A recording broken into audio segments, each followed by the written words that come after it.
got a video to share with y'all. They are using the race card to push their agenda. They're saying the white people are racist, it's holding us back, and the black people can't get ahead because of white people, and vice versa, whatever you want to call it. And they're using hate law, hate, Asian hate. I mean, they're using all kinds of trickery to throw at us because they're trying to pass these laws. They're trying to, their agenda is not really for you, not really for me, not really for the Asians, not really for the white people, not really for black people, Puerto Rico people, Mexican people, nothing. The agenda for them. But they gotta use that divide, and they gotta use that racial divide to keep you distracted of what they're doing. Please listen to this man talk. I've been talking about it for a long time. If we don't get these Democrats out of office, we ain't gonna have nothing. No matter what race you are. So you hating? Is you hating another race or whatever? Get out your system right now. Because we ain't gonna have nothing. So they keep us divided so they can do their strings. So they can take away from us, the people, your liberties, your right, your land rights, your property rights, your water rights. I've been speaking on it for a long time. Listen to this man. Hopefully, stop voting Democrat.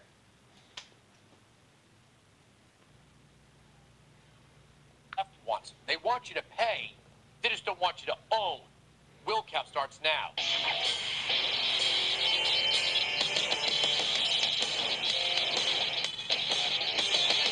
Welcome to the program. I'm Andrew Wilkow. The real estate reset is coming. So, who's ready to give up on owning a home and to rent from the government? You see, if the left gets their way, you will. You see, you will pay for whatever it is, but the government will own whatever it is. See, private property is racist. Therefore, private property rights must be rescinded because of racial justice or something.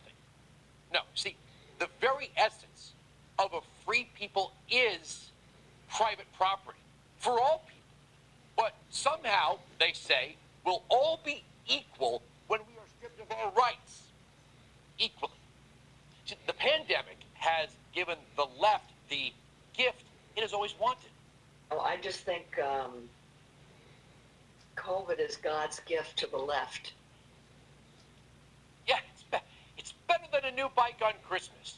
Behind every Democrat policy initiative is an academic with a scheme to force you to ever more give up your freedom to choose products and services in a marketplace in exchange for a near-to-government monopoly.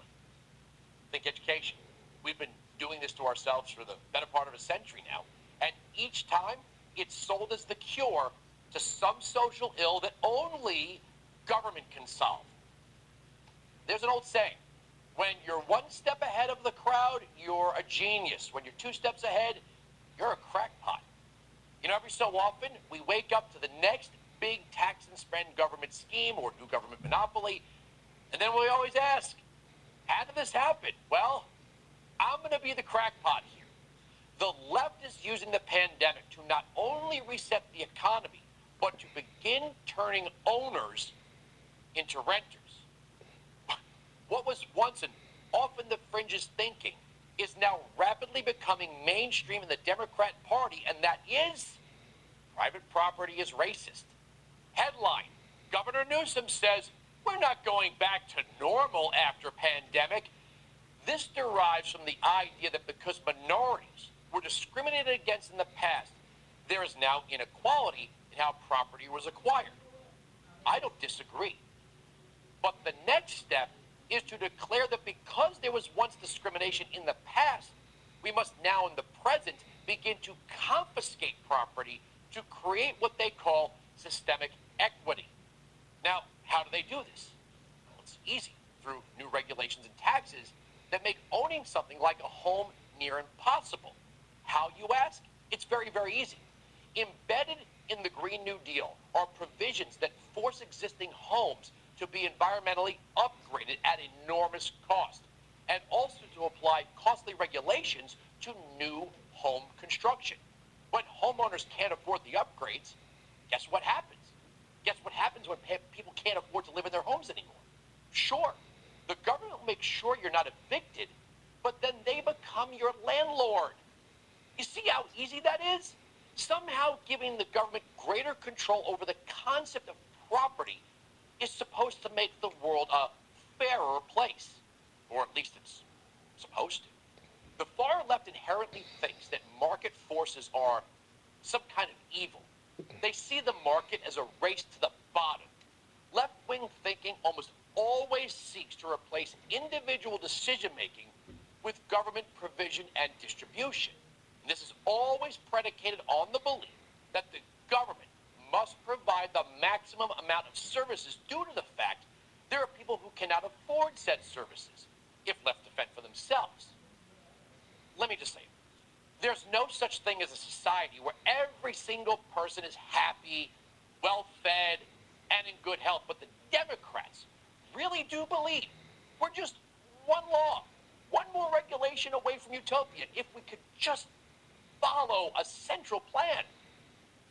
As I say, in every episode, I'm going to test your attention span, but stick with me. I'm going to show you the intersection of the Green New disaster, affirmatively furthering fair housing, single payer, and the coming ban on fossil fuels to show you that the left is now wedded to a plan to turn you from an owner to a renter.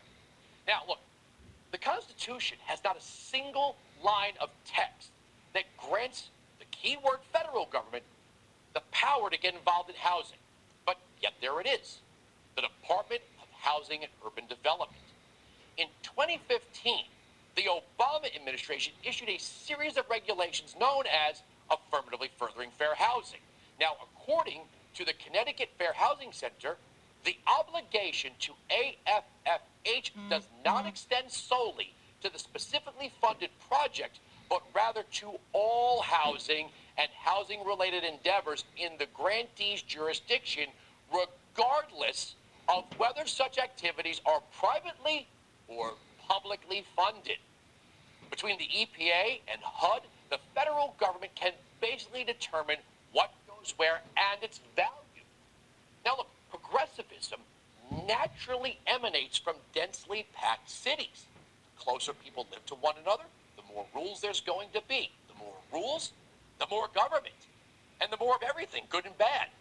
The model of a major city run by progressives has proven to be a failure on every single level, by every single metric. So, the left is trying to alleviate the problem of the cities by colonizing the suburbs and rural areas with plans to remake the rest of the nation, make it over into outposts of the major cities. A sort of hub and spoke system, if you will. Now look, millions of people already live in government-run housing or subsidized housing. Millions more in the cities are lifelong renters. That means they do not own private property. When people own land and structures, they have a different view of the market and government than people who rent or live in government-run housing. With the pandemic, millions of people are at risk of foreclosure. This creates a perfect opportunity for the government, there it is, to become the nation's landlord. You see, part of the AFFH plan is to down-tune the creation of single-family detached homes on divided plots in favor of multifamily, economically diverse multi-unit structures, since the government collects taxes and will at the same time set the home prices of these government-directed properties. See how this works? If we're dealing with, let's say, two families, a family, let's start with two families, family A, which is wealthier than family B.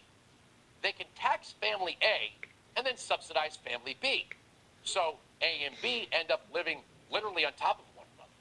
To the left, that sounds fair. To the rest of us, it sounds tyrannical. The real solution is to let the market provide a better option for B rather than infringe on A. The theme of the plan is to move low-income families out of the cities where the progressives failed them and create government-planned communities across the nation. In other words, to spread the density. The plans are out there. It's just that nobody's paying attention. Headline Vox. An expert's 7 principles for solving America's housing crisis. Quote, number 6. The most socially and economically valuable place to build new housing would be in the most expensive, most affluent neighborhoods and suburban towns, but to make that happen, state governments will have to override local zoning regulations. Fun fact, the left used to hate urban sprawl. Now they're forcing it. And this seeds demand for transportation solutions, because a rising population means more traffic. This is all promoted under the header of racial equality. Here's a snippet from Bernie Sanders' own website. When Bernie's president, he will invest an additional $400 billion to build 2 million mixed-income social housing units to be administered through the National Affordable Housing Trust Fund, which will help desegregate and integrate communities. This plan will guarantee equity in social housing units, ensuring no inequality of services or conditions within units, expand USDA's Section 515 program by $500 million to build new affordable developments in rural areas and protect existing units from being converted to market rate housing. See, plans are out there, just nobody's paying attention. Now, the great Milton Friedman explained the failure of government intervention in the housing market to a college student. There are no dwelling units in this country that are more badly maintained than public housing dwelling units. In the South Bronx, people are burning their houses. Of course, why? They are burning their houses Why? to move into public Of course, housing. but why are they burning those houses and abandoning them? Why? Badly maintained. No, sirree. Because you have rent control in New York City, which makes it uneconomical to maintain the houses and means that the only way in which you can get any money out of them is by burning them down. Also, an absentee landlord is very... Absentee landlordism, of course. But you mean to say that the public housing units are not absentee landlords?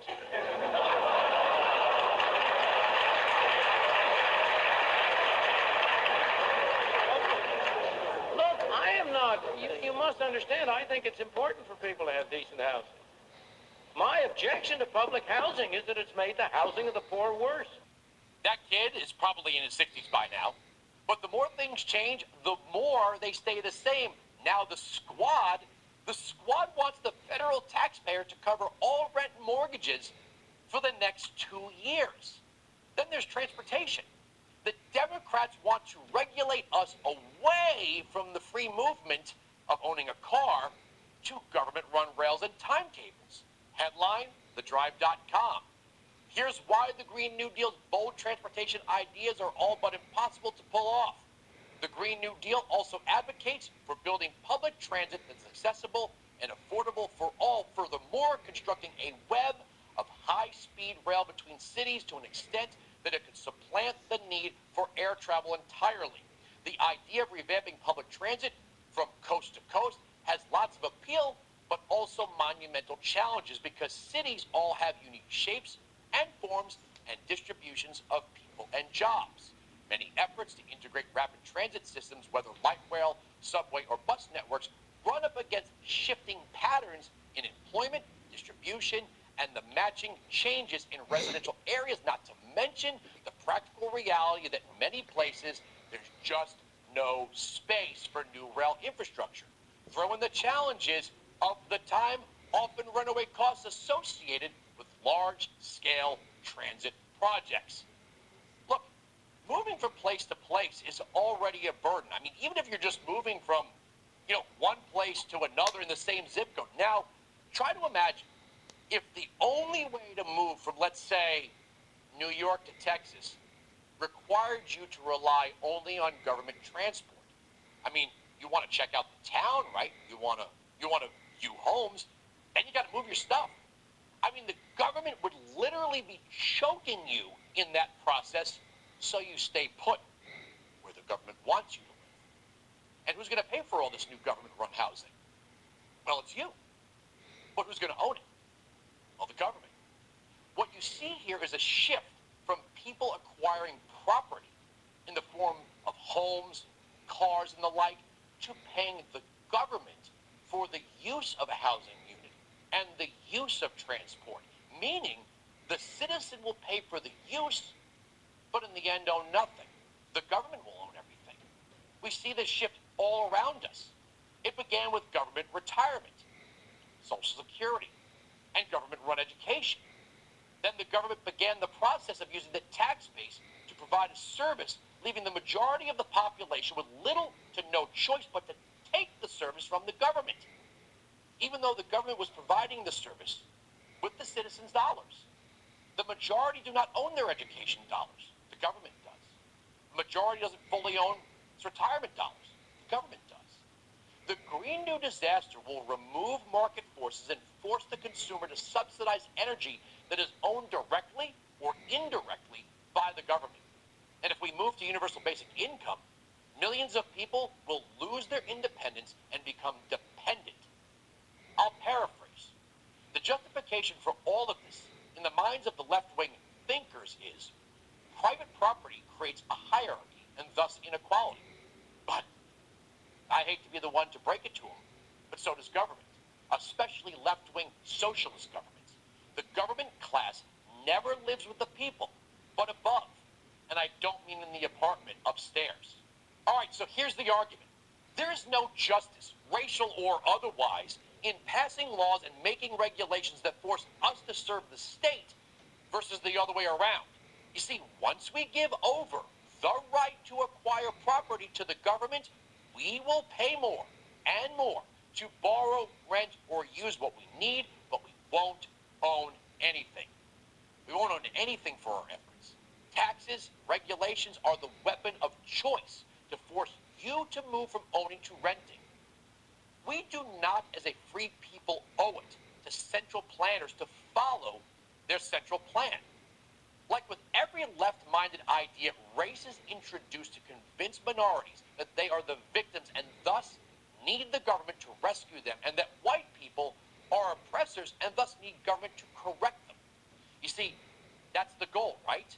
The goal of forcing us, all of us, to give up private property is complete at that point. And then we will be subjects, not citizens. It's not like once it all seems fair to the government class, they're going to say, okay, it's fair, now you can go back to acquiring private property. We cannot make up for the past by destroying the future. And I say it often, abundance equals peace. The right way to make up for the past is to create the best present. Before the pandemic, we had the lowest level of unemployment for minorities in our history. Wages were rising. Renters were becoming owners. We were adding without subtracting. Gains were being made without redistribution. But it was the media, the Democrats, that promoted the tribalism. Promoted tribalism while we promoted economic growth. You know, President Kennedy was right. A rising tide does lift all boats. The problem is the pandemic capsized us, and the government wants to hold all the ropes and the life vests. Last week, we went in depth